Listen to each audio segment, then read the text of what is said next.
जय हिंद दोस्तों, मैं कन्हैया कुमार आपका फिर से एक बार जी के प्लान पे स्वागत करता हूं। और हम आज जो टॉपिक देखेंगे लोग, विज्ञान एवं प्रौद्योगिकी देखा जाएगा। जिसमें देखिएगा कि अभी तक हम लोग संविधान और बायोलॉजी, केमिस्ट्री, ये फिजिक्स देख चुके हैं लोग, और पर्यावरण भी देख चुके हैं लोग। तो ये मास्टर वीडियो है एनसीईआरटी सर का, तो इसमें टोटल देख लिया जाएगा। ये बड़ा चैप्टर नहीं है, तो आइए स्टार्ट किया जाए। तो देखिए, इसमें पहला जो टॉपिक है जैव प्रौद्योगिकी है, बायोटेक्नोलॉजी। तो इसमें देखिए, आनुवांशिक रोगों की पूर्व सूचना प्राप्त करने की तकनीकी क्या कहलाती है? तो इसे जेनेटिक प्रौद्योगिकी बोला जाता है। तो ये आप याद रखेगा। जीनोम का संपूर्ण ज्ञान सर्वप्रथम किस पौधे से प्राप्त हुआ? तो एरोबॉडी डॉक्सिन से प्राप्त हुआ। तो ये याद रखें, ये एक पौधा था। पैतृकता सिद्ध करने के लिए किस तकनीकी का प्रयोग किया जाता है? तो डीएनए फिंगरप्रिंट का प्रयोग किया जाता है। गुणसूत्र और डीएनए एवं हिस्टोन प्रोटीन से निर्मित होते हैं। तो ये बता रहा है कि गुणसूत्र और डीएनए इसका निर्माण करता प्रोटीन है। आगे देखिए कि डीएनए परीक्षण की तकनीकी किसके द्वारा विकसित की गई? तो डॉक्टर एरिक जेफरीज। तो ये याद रखिएगा। भारत के किस वैज्ञानिक ने ट्रांसजेनिक सिल्कवर्म का विकास किया था? तो प्रोफेसर गोपीनाथ हो जाएगा। तो ये याद रखिएगा। 2,4-D किसका उदाहरण है? तो ये खरपतवार नाशक एक दवा है। बायोचिप में क्या होता है? तो बायोचिप में देखिए कि आरएनए, डीएनए और प्रोटीन, ये तीनों होता है। तो ये याद रखिएगा। आगे देखिए, राष्ट्रीय रोग प्रतिरोधक संस्था कहाँ पे है? तो ये नई दिल्ली में है। विज्ञान किस वैज्ञानिक को परिसंचरण विज्ञान का जनक माना जाता है? तो एडवर्ड जेनर हो जाएगा। भारत का कौन सा एकमात्र शोध संस्था डीएनए फिंगरप्रिंट जैव तकनीकी से संबंधित है? तो सेल्यूलर एंड मोलिकुलर बायोलॉजी केंद्र हो जाएगा। ये आपका हैदराबाद में है। आगे देखिएगा कि राष्ट्रीय डेयरी शोध संस्था के वैज्ञानिकों द्वारा अगस्त 2010 में हरियाणा के करनाल में गरिमा 2 नामक एक क्लोन भैंस विकसित किया गया था। तो ये याद रखेगा। एक ऐसी जैविक रचना जो एकमात्र जनक माता अथवा पिता से अलैंगिक विधि द्वारा उत्पन्न होती है, तो क्या कहलाता है? तो इसे क्लोन बोला जाता है। तो ये याद रखेगा। और आगे देखा जाए, मनुष्य द्वारा निर्मित आनुवांशिक रूप से अभियांत्रिक प्रथम जीवित जीव कौन सा है? तो डॉली। और डॉली देखिए कि भेड़ है। तो ये याद रखेगा। वैज्ञानिकों ने किस मास्टर जीन की खोज की जो अनेक प्रकार के कैंसर के लिए उत्तरदायी माना जाता है? तो टीवीएक्स हो जाएगा, यूटीएक्स। तो ये याद रखेगा। टीवीएक्स बोल दिए हैं, तो ये यूटीएक्स हो जाएगा। विश्व स्तर के प्रोग्राम मानव जीनोम परियोजना का उद्देश्य क्या है? तो देखिएगा, इसमें मानव जीनों और उनके अनुक्रमणों की पहचान और मानचित्र तैयार करना इसका उद्देश्य है। परख नारी शिशु के जन्म के लिए निषेचन कहाँ किया जाता है? तो देखिए कि माता के शरीर के बाहर होता है। तो ये याद रखेगा। वह बच्चा जिसमें डीएनए का अधिकांश भाग उसके माता एवं पिता से तथा कुछ भाग किसी महिला प्रदाता से प्राप्त होता है, क्या कहलाता है? तो 3 पेरेंट बेबी उसे बोला जाता है। किस वैज्ञानिक को सुजनिकी का जनक कहा जाता है? तो ये याद रखेगा, फ्रांसीसी गल्टन। आगे देखिए कि जेम्स डी वाटसन और फ्रांसीसी किक द्वारा डीएनए की संरचना, द्विहेलिक्स संरचना को पहली बार 1953 में प्रस्तुत किया गया था। जीनो ट्रांसप्लांटेशन से तात्पर्य है? तो एक प्रजाति से दूसरी प्रजाति में अंगों का प्रतिरोपण को बोला जाता है। आगे देखिए कि अनुवांशिक अभियांत्रिकी से बैगन की नई किस्म बीटी बैगन विकसित की गई है, जिसका लक्ष्य है इसे नाशक जीव सह बनाना। भारत में जैव प्रौद्योगिकी विकास की स्थापना किस वर्ष की गई? तो 1986 हो जाएगा। डीएनए में कौन सी शर्करा पाई जाती है? तो पेप्टोज पाया जाता है। आगे देखिए कि मानव की पहचान सुनिश्चित करने के लिए जैव प्रौद्योगिकी पर आधारित अत्याधुनिक तकनीकी को क्या कहा जाता है? तो डीएनए अंगुली छापन बोला जाता है उसे। वैज्ञानिक जेम्स डी वाटसन को आनुवंशिकी के क्षेत्र में कार्य करने के लिए नोबेल पुरस्कार दिया जा चुका है। तो ये याद रख सकते हैं। आगे देखिए कि बीटी बैगन महिको इसका नाम है। मल्टीनेशनल कंपनी द्वारा बीटी बैगन विकसित किया गया है। तो ये याद रखेगा कि महिको द्वारा विकसित किया गया है। राष्ट्रीय वनस्पति शोध संस्था नेशनल बोटेनिकल रिसर्च इंस्टीट्यूट कहाँ स्थित है? तो ये आपका लखनऊ हो जाएगा। आगे देखिएगा कि हाइब्रिडोमा प्रौद्योगिकी एक नया जीव प्रौद्योगिकी उद्गम है। एक कॉलोनी प्रतिस्पर्धी के वाणिज्य उत्पाद के लिए राष्ट्रीय देखिए कि ये हो जाएगा। ये किस लिए है? तो एक कॉलोनी प्रतिरक्षी के वाणिज्यिक उत्पाद के लिए ये बनाया गया है। राष्ट्रीय जैविक खेती केंद्र कहाँ स्थित है? तो ये गाजियाबाद हो जाएगा। गाजियाबाद उत्तर प्रदेश में पड़ता है। देखिएगा कि इसमें दे रहा है टेरी यानी try. The energy and resources institute नई दिल्ली द्वारा विकसित की गई माइक्रोराइजा नामक फफूंदी फसलों तथा वृक्षों सहित लगभग सभी प्रकार के पौधों के लिए उपयुक्त मानी जाती है। सुपर राइस किसके द्वारा विकसित किया गया है? तो डॉक्टर GS खुश के द्वारा। ये अंतर्राष्ट्रीय चावल शोध संस्था मनीला में कार्यरत है, तो ये याद रखेगा। बीटी कपास के उत्पादन में कौन सा सूक्ष्मजीव संबंधित है? तो बैसिलिस थुरिएंसिस हो जाएगा नामक जीवाणु। 3 अगस्त 1994 को डॉक्टर वेणुगोपाल के नेतृत्व में अखिल भारतीय आयुर्वेद संस्था नई दिल्ली में प्रथम सफल हृदय प्रतिरोपण किया गया, तो ये याद रखेगा। कायिक कोशिका न्यूक्लिक अंतरण प्रौद्योगिकी का प्रयोग किस कार्य के लिए किया जाता है? तो शारीरिक और वांशिक रूप से क्लोन जीव तैयार करने के लिए। किस जीव के उसकी पहचान शारीरिक व व्यवहारिक गुणों के आधार पर सत्यापित करने की तकनीक को क्या कहा जाता है? तो बायोमेट्रिक्स हो जाएगा।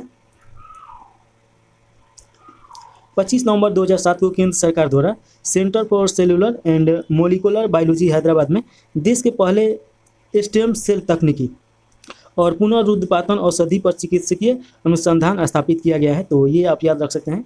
आगे है भारत का पहला जैव प्रौद्योगिकी जिला कौन सा है? तो एर्नाकुलम हो जाएगा, जो कि आपका केरल में है। आगे देखिएगा कि भारत में पोलियो वैक्सीन का निर्माण किसके द्वारा किया गया था? तो हो जाएगा इसका राइट आंसर भारत इम्यूनोलॉजिकल एवं बायोलॉजिकल कॉरपोरेशन बुंदेलशहर हो जाएगा, ये उत्तर प्रदेश में है, तो ये आप याद रख सकते हैं। आगे दिया गया है प्रसव पूर्व एमनियोसेटिस विधि से भ्रूण का लिंग ज्ञात किया जाता है। आगे देखिए, आगे दिया है राष्ट्रीय कोशिका विज्ञान केंद्र कहाँ स्थित है? तो ये पुणे में है, जो महाराष्ट्र में पड़ेगा।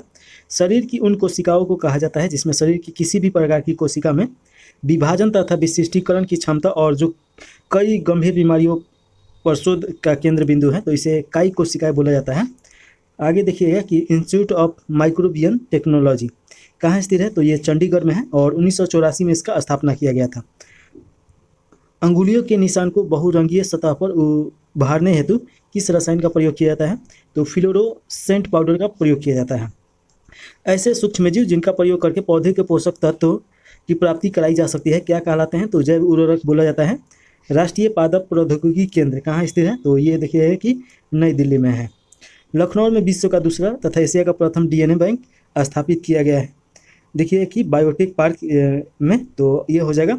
आगे देखिएगा कि जब कोई जीन एक या दो से अधिक भिन्न भिन्न लक्षणों को एक साथ नियंत्रित करता है तो इसे बोला जाता है बहु प्रभाविता कहलाता है, तो ये याद रखेगा। आगे देखिएगा कि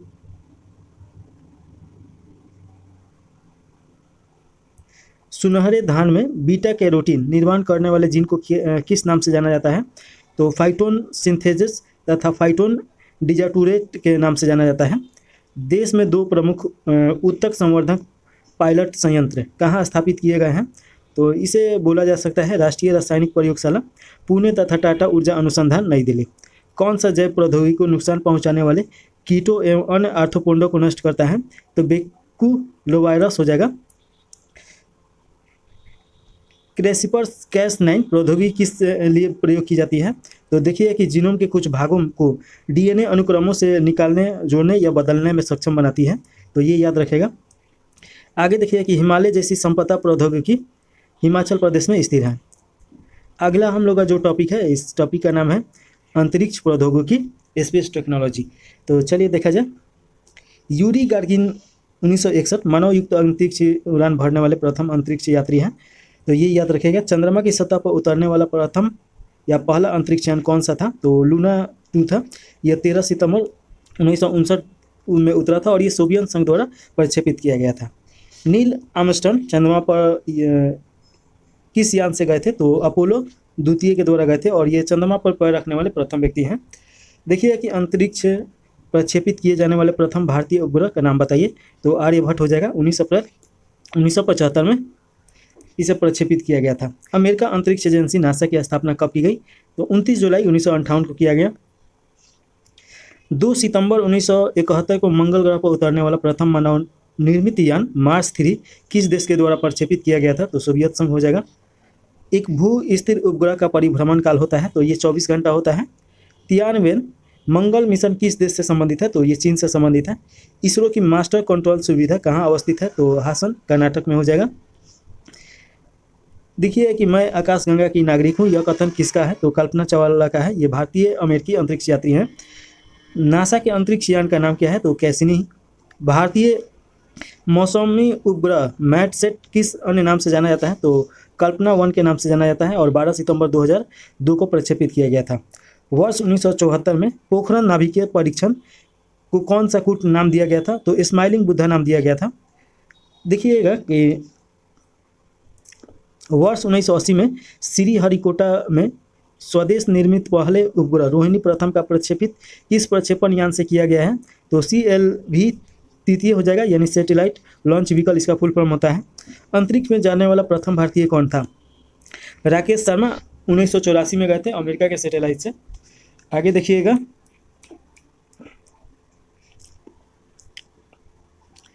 पोखरण नाभिकीय परीक्षण 2 कब किया गया? तो 11 मई 1998 को किया गया।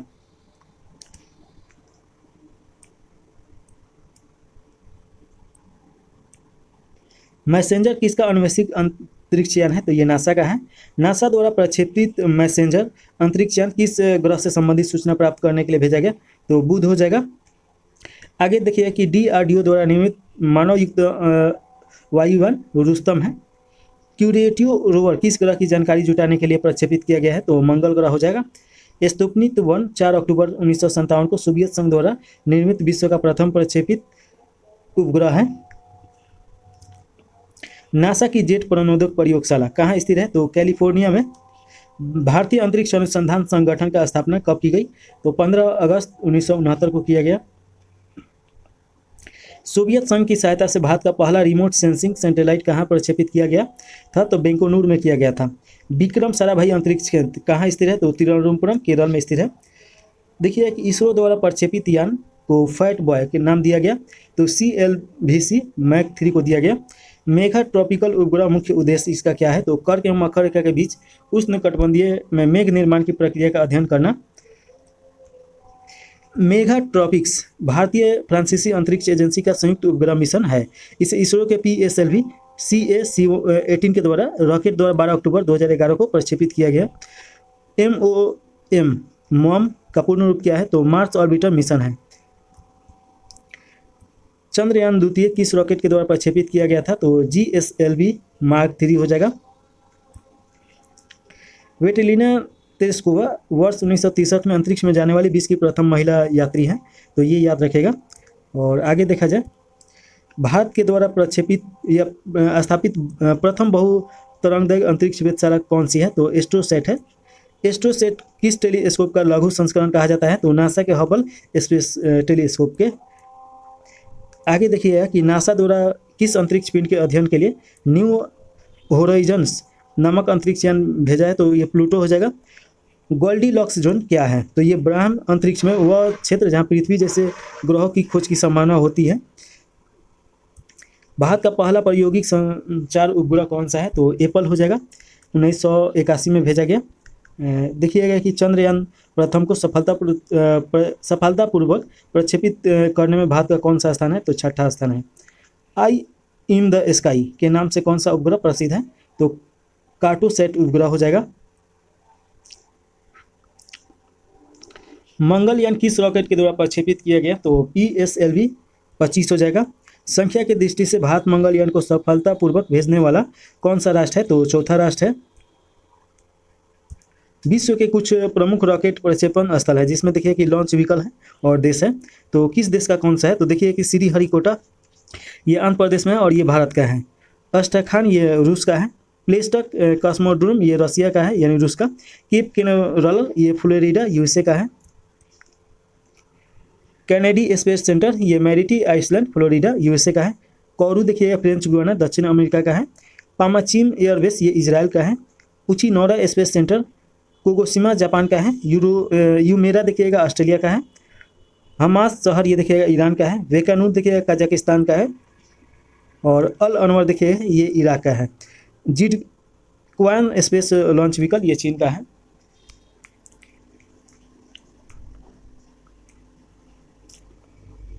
देखिए कि रोसेटा नामक अंतरिक्ष यान विश्व की पहली अंतरिक्ष एजेंसी संबंधित है, तो यूरोपीय अंतरिक्ष एजेंसी से संबंधित है। भारत का प्रथम रक्षा उपग्रह किसे माना जाता है, तो TEMS को माना जाता है, यानी टेक्नोलॉजी एक्सपेरिमेंट सैटेलाइट। मंगल ग्रह के उल्का पिंड का एक टुकड़ा अंटार्कटिका से प्राप्त हुआ है, इसका क्या नाम है, तो इसका नाम है LH84,001, तो ये याद रखेगा। भुवन क्या है, तो इसरो द्वारा विकसित सॉफ्टवेयर है भुवन। बाह्य अंतरिक्ष में चलने वाला प्रथम अंतरिक्ष यात्री कौन था, तो ये हो जाएगा एलेक्सी लियोनोवा, 18 मार्च 1995 को। नासा की जेट प्रोपल्स लेबोरेटरी कहाँ स्थित है, तो पासाडेनिया कैलिफोर्निया में है। आगे देखिए कि इसरो का पहला अंतरिक्ष प्रौद्योगिकी उस्यमान केंद्र कहाँ स्थित है, तो ये अगरतला त्रिपुरा हो जाएगा। थुम्बा देखिएगा, थुम्बा में विक्रम साराभाई अंतरिक्ष केंद्र की स्थापना किस लिए सबसे महत्वपूर्ण कारक क्या है, तो थुम्बा भूचुंबकीय विद्युत रेखा पर स्थित है। हबल स्पेस टेलीस्कोप का निर्माण किसके द्वारा किया गया था, तो नासा यूरोपीय संघ के द्वारा किया गया था, यूरोपीय स्पेस एजेंसी द्वारा। चीन की नेविगेशन प्रणाली का क्या नाम है, तो देखिए कि बेहुंडू नाम है इसका। सोवियत कार्पोड्रोम से प्रक्षेपित भारत का प्रथम सैटेलाइट आर्यभट्ट, जो 1975 में भेजा गया था। भारत में कल्पना चावला मेमोरियल प्लेनेटेरियम की स्थापना कहाँ की गई, तो कुरुक्षेत्र हरियाणा में किया गया है। वर्तमान में विश्व के कितने देश ने चंद्रमा मिशन भेजे हैं, तो अमेरिका, रूस, जापान, चीन, सोवियत संघ तथा भारत। भारतीय अंतरिक्ष अभियान का जनक किसे माना जाता है, तो विक्रम साराभाई को माना जाता है। GSLV-2 जो है किस अन्य नाम से भी जाना जाता है, तो नॉटी बॉय के नाम से भी जाना जाता है। भारत ने किस देश के सहयोग से बराक 8 मिसाइल नेक्स्ट जनरेशन विकसित किया है, तो इजराइल के सहायता से। देखिए कि 19 जून 1981 को प्रथम भारतीय स्पेसर सैटेलाइट एपल प्रक्षेपित किया गया है, तो ये आगे देखिए अगला जो हम लोग का है अंतरिक्ष में प्रथम अंतरिक्ष कार्यक्रम कौन कौन है, इसके बारे में पढ़ना है। तो देखिए अंतरिक्ष यान यहाँ पे दिया गया है, वर्ष दिया गया है और विशेष तथ्य दिया गया है। तो स्पेस स्पुतनिक 1 के बारे में देखिए कि 4/10/1957 को ये छोड़ा गया। यह पूर्व सोवियत संघ द्वारा अंतरिक्ष में प्रक्षेपित प्रथम उपग्रह है। स्पुतनिक 2 के बारे में देखिएगा, तो ये भी 1957 में ही छोड़ा गया था, 3/11 को। यह अंतरिक्ष में जीवित कुत्ते लाइका को ले जाने वाला पहला उपग्रह है। स्कोर देखिएगा कि 18/12/1958 को यह अंतरिक्ष में स्थापित पहला संचार उपग्रह है। लूना 3 देखिए कि 4/10/1959 यह प्रथम अंतरिक्ष यान था जिसने पृथ्वी से दिखाई न देने वाले चंद्रमा की सतह पर लैंड किया था। बोल्स्टक 1 देखिएगा कि 12/4/1961 यह पूर्व सोवियत संघ के अंतरिक्ष यात्री यूरी गार्गिन ने अप्रैल 1961 में पृथ्वी की परिक्रमा की थी। यह मानव द्वारा की गई प्रथम अंतरिक्ष यात्रा था। आगे देखिएगा कि बोस्टक 6 ये 12 देखिए कि ये अपडेट उतना इम्पोर्टेंट नहीं है। ये बोस्टक 6 जो है वेलेंटाइना टेरेस्कोवा पूर्व सोवियत संघ था, प्रथम महिला अंतरिक्ष यात्री थी। इंटेलसेल ये व्यावसायिक उद्देश्य के लिए प्रथम प्रक्षेपित संचार था। वेनेरा 7 देखिए कि किसी अन्य ग्रह यानी शुक्र पर उतरने वाला प्रथम अंतरिक्ष यान था। लूना 9 चंद्रमा की सतह पर सफलतापूर्वक उतरने वाला प्रथम अंतरिक्ष यान। सोयुजिंग 4 प्रथम स्थापित प्रयोगशाला अंतरिक्ष यान। अपोलो 2 यह चंद्रमा पर उतरने वाला प्रथम अंतरिक्ष यान था। मार्स 2 मंगल ग्रह पर उतरने वाला प्रथम अंतरिक्ष यान। और होप देखिएगा कि मंगल ग्रह पर उतरने वाला अरब देश का प्रथम अंतरिक्ष यान है। यहाँ पे दिए गए अंतरिक्ष केंद्र और उसकी इकाइयाँ। तो देखिए विक्रम साराभाई अंतरिक्ष केंद्र ये तिरुवनंतपुरम में है, केरल में। रॉकेट अनुसंधान और प्रक्षेपित विकास परियोजनाओं से संबंधित है। और देखिए एक प्रक्षेपण यान है ये SLV-3 और ASLV, PSLV और GSLV ये सभी यहाँ विकसित किए गए हैं। इसरो देखिएगा कि बेंगलोर में है, मतलब इसका स्थापना किया गया है। उपग्रह परियोजनाओं के डिजाइन, निर्माण और परीक्षण ये करता है। अंतरिक्ष उपयोग केंद्र यानी SEC ये अहमदाबाद में है, गुजरात में। दूरसंचार और टेलीविजन में उपग्रह का उपयोग पर्यावरण पर्यवेक्षण, भूमापन का उपयोग किया जाता है। सार केंद्र देखिएगा कि श्रीहरिकोटा में है। भारतीय प्रक्षेपण यान के ठोस इंजन रॉकेट के विभिन्न चरणों में पृथ्वी परीक्षण और प्रणोदक प्रक्षेपण करता है। द्रव प्रणोदक प्रणाली तिरुवनंतपुरम में है, ये आपका केरल में पड़ेगा। इसरो के उपग्रह प्रक्षेपित यानों और उसमें ईंधन से चलने वाली चालक नियंत्रण प्रणाली से ये संबंधित है। आगे देखिए इसरो टेलीमेट्री निगरानी एवं नियंत्रण नेटवर्क, ये बेंगलोर में इसका मुख्यालय है और भू केंद्र श्रीहरिकोटा में है, तिरुवनंतपुरम में है, बेंगलोर में है, लखनऊ में है, पोर्ट ब्लेयर और मॉरिशस में है। इन केंद्रों से इसरो के प्रमुख प्रक्षेपण यानों की निगरानी की है। इसरो जड़त्व प्रणाली इकाई ये तिरुवनंतपुरम यानी केरल में है। प्रक्षेपण यान और उपग्रह की जड़त्व प्रणाली का विकास करता है। राष्ट्रीय दूर संवेदी एजेंसी ये हैदराबाद एवं प्रमुख बालानगर में है। उपग्रह से प्राप्त आंकड़ों का उपयोग करके पृथ्वी के संसाधनों की पहचान करता है। भारत के प्रथम एवं सबसे हल्के नैनो उपग्रह का नाम जुगनू है, तो ये याद रखेगा। जो अगला टॉपिक है रक्षा प्रौद्योगिकी है, तो आइए देखा जाए।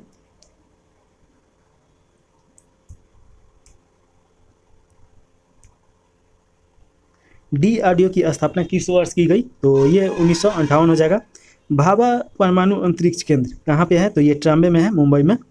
हंसा-2 क्या है, तो नेशनल एरोस्पेस लैबोरेटरी द्वारा निर्मित एक प्रक्षेपित यान है। कम दूरी का प्रक्षेप 7 त्रिशूल गति की दृष्टि से किस श्रेणी का है, तो पाराध्वनिक प्रक्षेप यान है। आगे देखिए कि संयुक्त राज्य अमेरिका तथा तत्कालीन रूसी संघ के मध्य नाभिकीय शस्त्रों पर कटौती करने की रणनीति आक्रामक शस्त्रों को सीमित करने के लिए वर्ष 2010 में न्यू स्टार्ट संधि की गई थी। विश्व का पहला परमाणु बिजली घर किस देश में स्थापित किया गया था, तो रूस में किया गया था 1954 में। सतह से सतह पर मार करने वाली भारतीय मिसाइल कौन सी है, तो ये पृथ्वी हो जाएगा। T-19S युद्धक टैंक का भारतीय नाम क्या है, तो भीष्म है। पूर्व राष्ट्रपति अब्दुल कलाम वर्ष 2006 में कौन सा लड़ाकू वायुयान का उड़ाया था या उड़ाए थे, तो देखिएगा कि Sukhoi 30 MKI। BrahMos supersonic cruise missile का निर्माण किन दो देशों के द्वारा किया गया था, तो भारत और रूस के द्वारा। नेशनल डिफेंस कॉलेज कहाँ है, तो नई दिल्ली में है। DRDO देखिएगा कि DRDO के द्वारा भारतीय थल एवं वायुसेना के लिए इंद्र नामक रडार विकसित किया गया है। स्वदेशी निर्मित पहला तेल वाहक पोत कौन सा है, तो INS शक्ति है।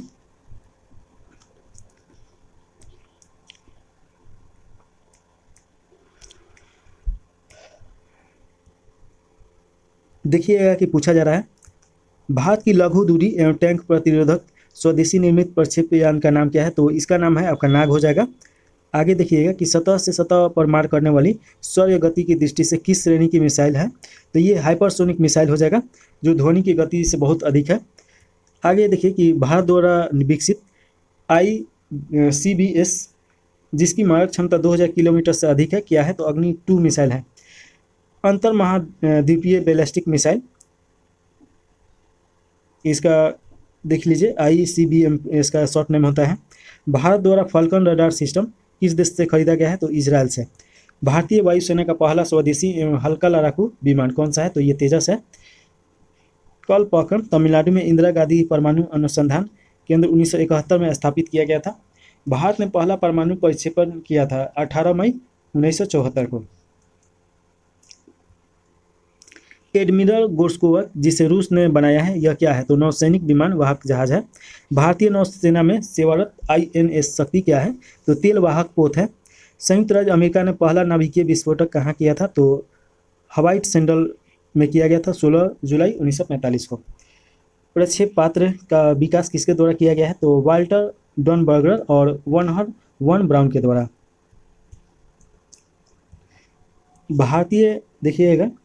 भारतीय डायनेक्सिस लिमिटेड का मुख्यालय कहाँ पे है, हैदराबाद में। नेत्र की श्रेणी का जहाज है, तो मानव रहित हवाई यान है। लक्ष्य नामक मानव रहित एयरक्राफ्ट किसके द्वारा निर्मित किया गया है, तो DRDO के द्वारा। नाग एक टैंक रोधी मिसाइल है जो दागों और भूल जाओ के सिद्धांत पे कार्य करता है। पृथ्वी क्या है पूछा जा रहा है, तो सतह से सतह पर मार करने वाली कम दूरी की प्रक्षेप यान है। DRDO द्वारा विकसित इंद्र क्या है, तो देखिएगा कि डॉपलर रडार ये सिस्टम है। रेवती क्या है, तो DRDO द्वारा नौसेना के लिए विकसित त्रिविमीय खोजी रडार है। IGMD के अंतर्गत आने वाला मिसाइल सतह से हवा में मार करने वाली सक्षम पहला स्वदेशी प्रक्षेप यान कौन सा है, तो त्रिशूल है। ऑपरेशन शक्ति 90 नाम किस अभियान का गुप्त नाम है, तो पोखरण में देखिएगा 1958 में हुआ परमाणु अभियान का गुप्त नाम है। स्लिनेक्स क्या है, तो ये भारत श्रीलंका द्वारा संयुक्त नौसैनिक अभ्यास है। चंद्र कक्षीय मिशन सेलिन-1 किस देश से संबंधित है, तो ये जापान से संबंधित है। आगे देखिएगा कि INS अस्त्र धारणी क्या है? तो ये टारबिंडो प्रमोशन पुनः प्राप्ति जलयान है। इधर देख लिया जाए, उसके बाद देखा जाएगा इधर किस इंजन में, देखिए कि किस इंजन में ईंधन के रूप में हाइड्रोजन और ऑक्सीजन के रूप में वायुमंडलीय ऑक्सीजन का प्रयोग किया जाता है। तो ये हो जाएगा स्क्रेमेट जेट इंजन। भारत की पहली सशस्त्र परमाणु पनडुब्बी कौन सी है? तो INA अरिहंत हो जाएगा। मालाबार क्या है? तो देखिए कि भारत, अमेरिका और ऑस्ट्रेलिया, जापान के नौसैनिक सैन्य अभ्यास है, युद्धाभ्यास। समुद्र शक्ति किन देशों के मध्य नौसैनिक अभ्यास है? तो भारत और इंडोनेशिया हो जाएगा। चर्चा में राफेल विमान सौदा, ये फ्रांस से किया गया था। अस्त्र किस प्रकार का प्रक्षेपित यान है? तो आकाश से आकाश में मार करने वाली बैलिस्टिक मिसाइल है। वार्सेनर्स व्यवस्था का मुख्य उद्देश्य क्या है? तो देखिए कि परंपरागत हथियारों और दोहरे उपयोग के हथियार और तकनीकी को आतंकवाद के हाथों में जाने से रोकना। मिसाइल प्रौद्योगिकी नियंत्रण व्यवस्था की सदस्य भारत ने कब ग्रहण की? तो जून 2016 में किया गया। और यहाँ पे लड़ाकू विमान दिया गया है और उससे महत्वपूर्ण तथ्य दिया गया है। तो तेजस यहाँ पे है। तेजस स्वदेशी निर्मित है, यानी भारत के द्वारा हल्का लड़ाकू विमान है। इसका विकास हिंदुस्तान एरोनॉटिक्स लिमिटेड के द्वारा किया गया है। यह एक बहुउद्देशीय सुपरसोनिक विमान है जो हवा से हवा में, हवा से सतह और हवा से समुद्र में मार कर सकता है। राफेल देखिएगा कि राफेल बहुउद्देशीय लड़ाकू विमान है। हवा से सतह 600 किलोमीटर तक निशाना साध सकती है। इसकी मारक क्षमता 3700 किलोमीटर है। इसका निर्माण फ्रेंच कंपनी डेसॉल्ट एविएशन के द्वारा किया गया है। सुखोई देखिए कि यह भारतीय वायुसेना में शामिल आधुनिक लड़ाकू विमान है। इसे रूस से खरीदा गया है और सुखोई 13 से विभिन्न श्रेणी के 12 मिसाइलें दागी जा सकती है। इसमें 4000 किलोग्राम विस्फोटक ले जाया जा सकता है। मिग 29 क्या है? तो ये भारत और रूस की संयुक्त परियोजना है। भारतीय वायुसेना के पास मिग 29 3 स्क्वाड है जिसे अपडेट किया जा रहा है। अवाक्स एयरबोर्न वार्निंग एंड कंट्रोल भारतीय वायुसेना की खोजी विमान है। देखिए कि पूछा जा रहा है कि ध्रुव क्या है? तो यह एक स्वदेशी एडवांस लाइट हेलीकॉप्टर है जिसकी अधिकतम गति 245 किलोमीटर घंटा है। निशांत देखिए कि यह एक पायलट रहित प्रक्षेपित विमान है। रिमोट से संचालित और युद्ध क्षेत्रों में पर्यवेक्षण और टूह लेने की सक्षम है। पिनाक देखिए कि स्वदेशी तकनीक से निर्मित यह एक मल्टी बैरेक्टर रॉकेट लॉन्चर है। सारथ एक प्रक्षेपित प्लेटफॉर्म है जिसे आकाश त्रिशूल और नाग प्रक्षेपित की तैनाती के लिए विकसित किया गया है। भारत के प्रमुख प्रक्षेपास्त्र यहाँ पे दिया गया है, तो चलिए इसे देख लिया जाए।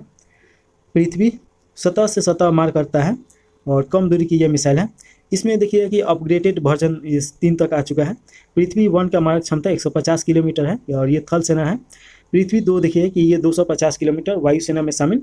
पृथ्वी 3 देखिएगा कि 350 किलोमीटर नौसेना में शामिल है।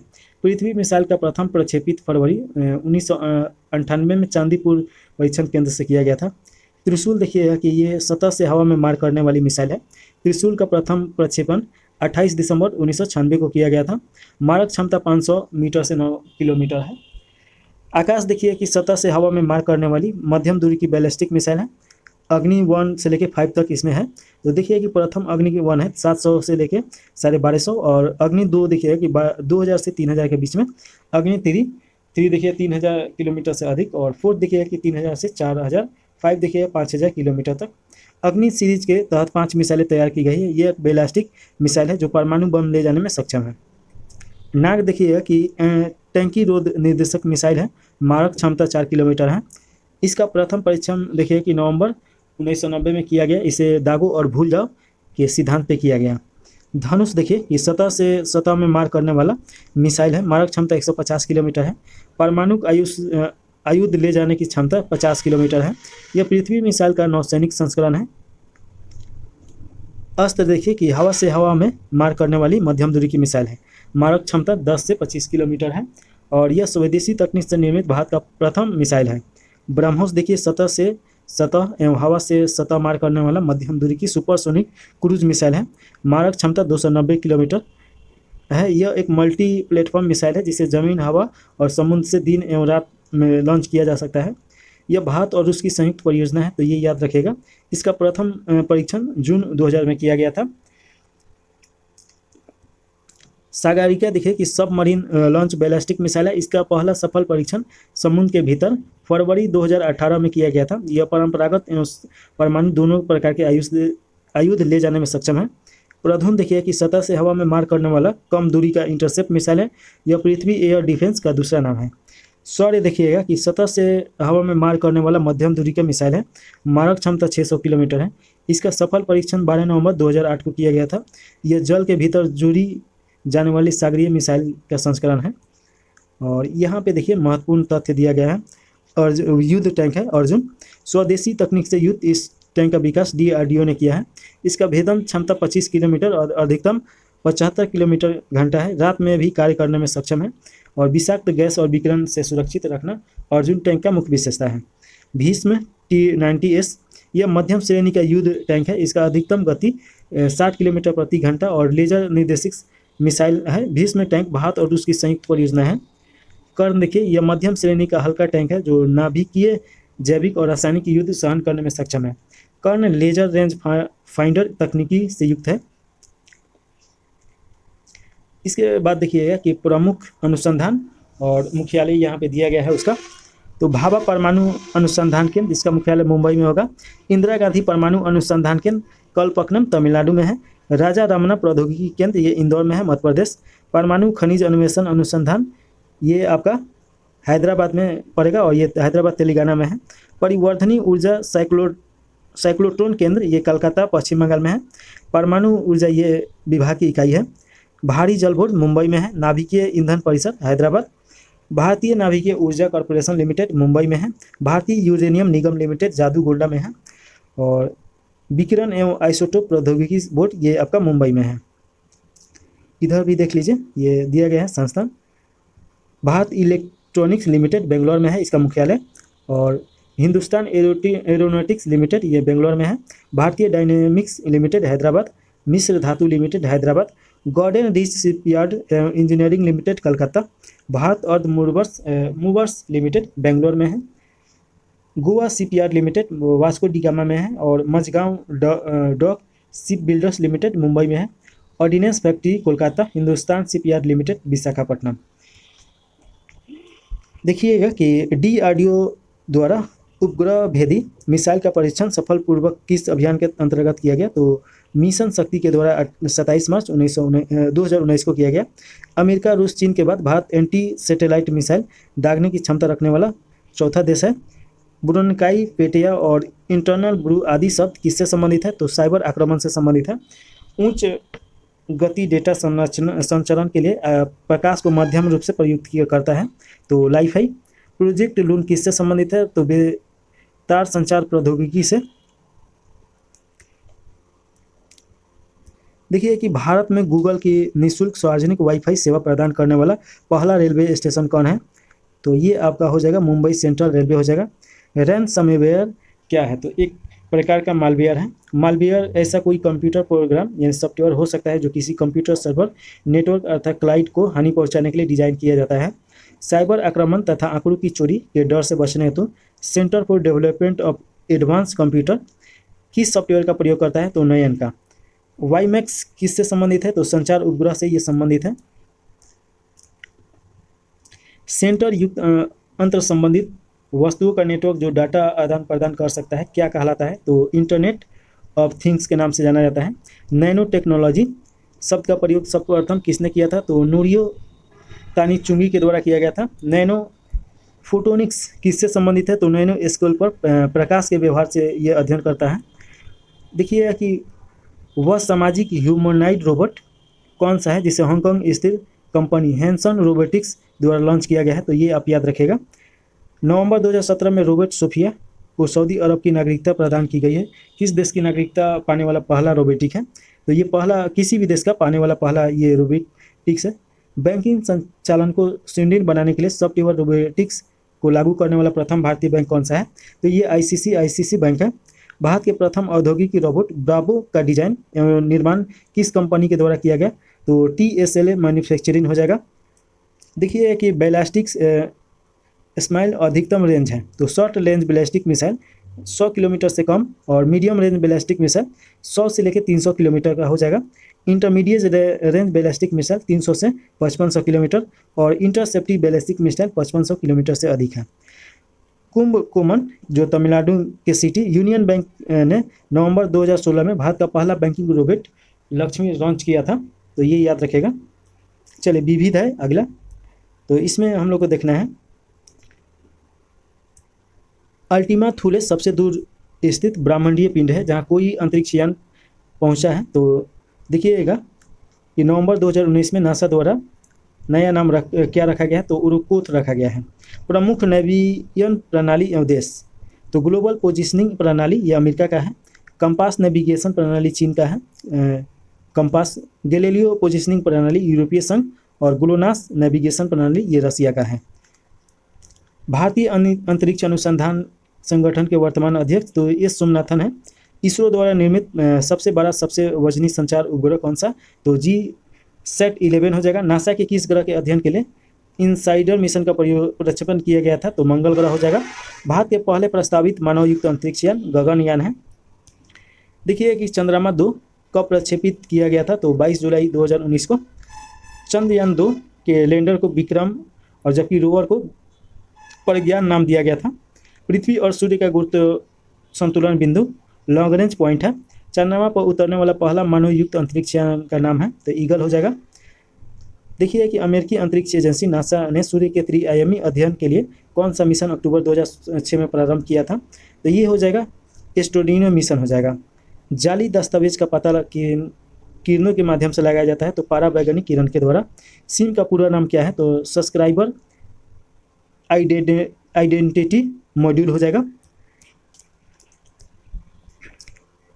देखिए कि इसरो द्वारा अंतरिक्ष में प्रयोग होने वाली लिथियम ऑयल बैटरियों के लिए किस कंपनी के साथ करार किया गया है, तो ये आपका भेल हो जाएगा, भारत हेवी इलेक्ट्रिक्स लिमिटेड। इसके बाद देखिए कि भू तुल्यांकारी यानी जियो साइक्लोकोलियस कक्षा संचार में उपग्रह स्थापित करने की संभावना सबसे पहले किसने व्यक्त किया था, तो आर्थर सी क्लार्क। क्रायोजेनिक ताप से आशय क्या है, तो -150 डिग्री सेल्सियस से कम तापमान को बोला जाता है। भारत के प्रमुख स्तंभ कोशिका अनुसंधान केंद्र, तो देखिए कि ये है national centre for biological sciences, ये बेंगलोर में है। और national centre for sale science ये पुणे में है। International centre for stem cells cancer and biotics ये पुणे में है। Centre for sale sciences Hyderabad. School of regeneration medicine Karnataka. LV Prasad I institute ये हैदराबाद हो जाएगा। किस वायरलेस तकनीकी के अंतर्गत दो उपकरणों को एक छोटी रेंज में लाकर यानी कि 4 सेंटीमीटर रेडियो संचार स्थापित किया जाता है, तो निकट क्षेत्र संचार हो जाएगा NFC। किस एप्लीकेशन के माध्यम से भौतिक जगत की वस्तुओं को कंप्यूटर जनित 3D मॉडल को एनिमेशन वीडियो के द्वारा संवेदित किया जाता है, तो ये हो जाएगा साकार ऐप हो जाएगा। आगे देखिए कि भू स्थैतिक कक्षा पृथ्वी से लगभग कितनी ऊंचाई पर स्थित है, तो 3600 किलोमीटर। कौन सा भारतीय उपग्रह एक ही समय में ultra violet optical low and high energy X-ray wave band पर ब्रह्मांड की निगरानी करने में सक्षम है, तो एस्ट्रोसैट हो जाएगा। देखिए कि गोल्डीलॉक्स जोन में स्थित ऐसे ग्रह जो आकार प्रकार की दृष्टि से पृथ्वी के समान होते हैं, तो उसे क्या बोला जाता है, तो सुपर अर्थ बोला जाता है उसे, तो ये याद रखेगा। इस प्रकार देखिए कि जो हम लोग NCERT सार संग्रह का हम लोग विज्ञान और प्रौद्योगिकी देख रहे थे, तो यहाँ पे समाप्त हो रहा है। इसके बाद हम लोग इतिहास का मास्टर वीडियो देखेंगे लोग। और कोई भी सलाह देने के लिए यानी कि किस किताब का और फॉलो किया जाए, किस किताब को मास्टर वीडियो बनाया जाए और सलाह, आप कमेंट करके ज़रूर बताइए, ताकि उसका मास्टर वीडियो आपको देखने का मन है तो उसका बनाया जाएगा। तो इसी के साथ समाप्त कर दिया जाए। जय हिंद, जय भारत।